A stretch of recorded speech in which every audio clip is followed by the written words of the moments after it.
Welcome everybody to the Jacks with GT channel, and I want to bring something to you today. If you're wondering what in the world am I driving right now, I kind of asked myself this same question. This is one of the great cars in American history.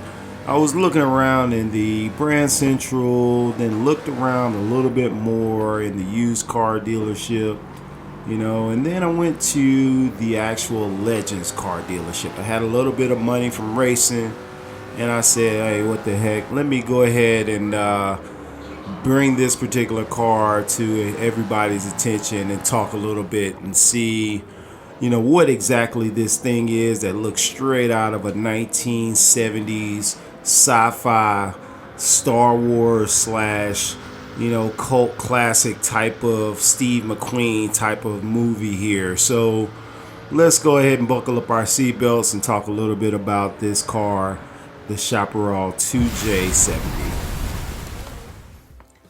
So as we look back in history, we gotta think a little bit or talk a little bit about how this car got to its iconic status. And there was, an iconic race driver that was from Britain, Vic Elford, that, if there was a surface he was racing, he raced on the tarmac, on the sand, gravel, ice, rally races, Daytona races, you name it.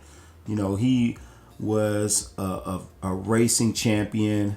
He won Le Mans, he won Daytona, so he had rose to stardom, and his stardom actually helped him get recognized by Steve Mcqueen, who was an actor slash racing aficionado himself.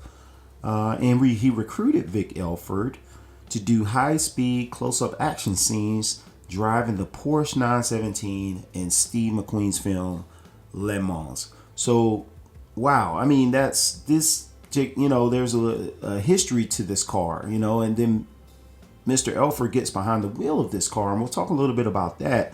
And the car was developed by two other individuals, Jim Hall and James Hap Sharp, two Americans that made a fortune in the oil industry, but they were racing aficionados. They just loved racing and, wanted to develop something that had never been seen before. They ended up buying Chapparal. There were several different iterations before they got to the 2J, this one that we see here. But this one was definitely the most innovative. And speaking of innovation, we're just going to go ahead and jump right into what makes this car what it is. You see the skirts there. You can't see the rear wheels too well. The actual car in real life, you can't see the rear wheels at all. I'll show you a picture of it here. And if you notice here that these fans right here were lifted from an M109 Howitzer, and so it's two engines, one to power the fans, one to power the car. And with the Chevrolet racing engine off and the fans running, rumor has it that they could still push the car forward for about 25 to 40 miles an hour. So that was definitely a big leg up. It had extra power coming from the fans, but the main purpose of the fans was to create this vacuum effect by using the skirts. It would, when the fans engaged, using the movable skirts, because those skirts actually move with the suspension. Once the fans engaged, the car would be sucked to the ground like by 2 inches. And I included a video here in the description, so if you want to check out some of the facts that I found about this car and some of the videos where I got some of this data, please look down in the description and leave me some comments. So this vacuum effect helped, of course, in cornering, creating rotational G-forces. This thing just stuck to the road. No matter what they did, this car would not slide. It just would, drive and brake and, just be able to do the things that other cars of the time were not able to do. So, fun fact about the Can-Am season, which is probably, where its height and demise occurred, was that there was no rule to the limit of horsepower for any race car in the race, right?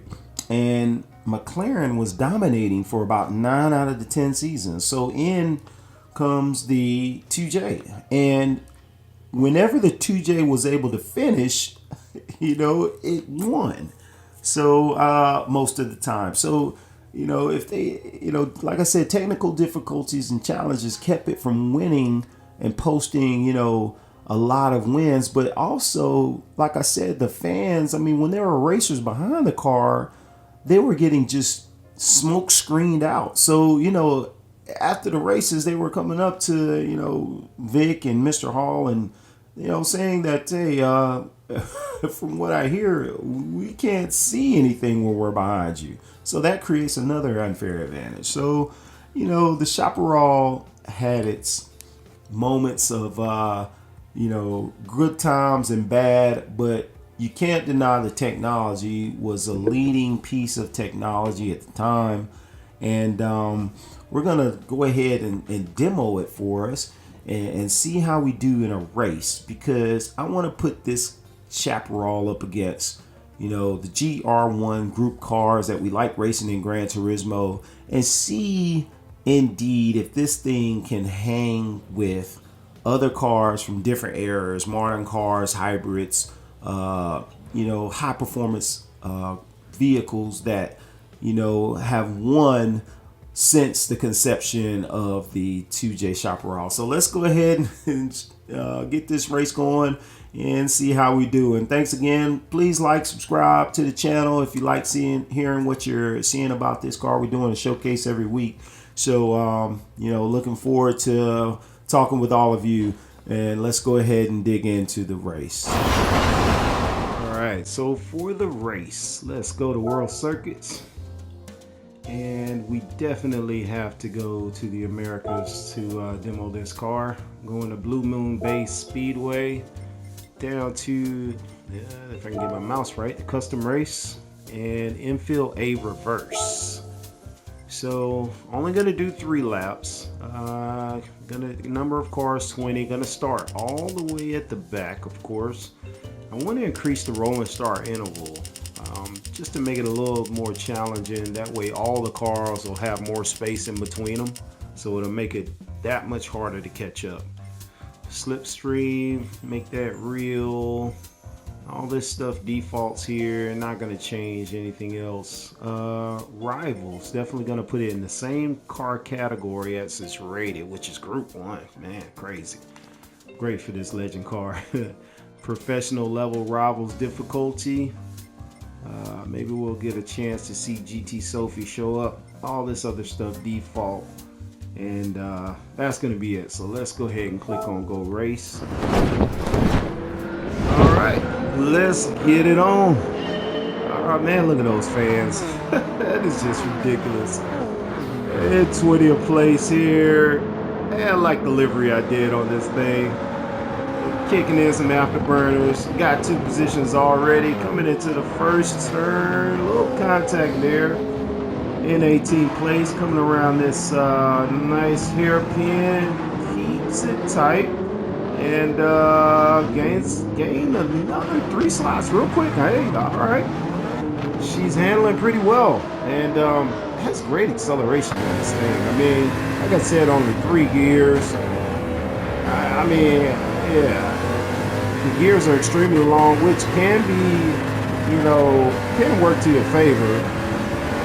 If you like to not shift as much, just drive, so car's handling pretty well. The speed or the acceleration is definitely on par with the rest of these Group 1 cars. I know it's the computer, but, we still got to take into account that this car was made, I don't know, what do you want to say, 50 years ago? Almost. Oh, a little loose there. Alright, so we're in 7th now. Coming around. Oh, and somebody loses it back there in the Jaguar XJ. So, this is on our 2nd lap. And we still got to catch first. So, luckily they're grouped up here. We got 2 groups, 3rd and 4th. 1st and 2nd is not too far ahead. So if we can get around 3rd and 4th here in this next sweeping right turn back around to the embankment up into the straight to the finish, then we can gain some ground. So let's see, using the draft here. Want to use brunette also, so try to use both of the slipstreams there to gain a little bit of an extra boost to try to catch first and second. They're within range, we can see them. So if we can nail this corner, yep, get it done. All right. Reeling them in there. Let's see if we can get them. Brennan and Sawyer. 787, man, that's another legend up there in the front that, you know, for all us GT heads back in like Gran Turismo's 1 and 2. That's always a good car to have in the Group 1 circuit. So let's see, this is the last lap. We get Sawyer, we get him on the inside, we get Brennan on the inside. Hold the race line, hold the race line, and oh, what? Brennan edges us out. Oh, well done, Mr. Computer. Wow, good race, good race. So thank y'all again for tuning in to us, checking out another one of our showcases. Like I said, we'll be doing showcases every week. We really appreciate you taking the time to, provide any comments, subscribing to the channel. All of you that have given us definitely constructive feedback has helped us improve. We definitely value your opinions as we're a new channel and continuing to grow and trying to provide, the type of content that you all would like to watch and would like to view and share with others. So follow us on Twitter, Jax4GT, also on Instagram, and keep the conversation going in terms of letting me know what other icons are out there that you guys would like to see in the showcases, and we'll definitely see if we can get those going for you. So as always, stay fast, stay safe. Thanks again for watching, and we'll be signing off and seeing you very soon. Jax4GT.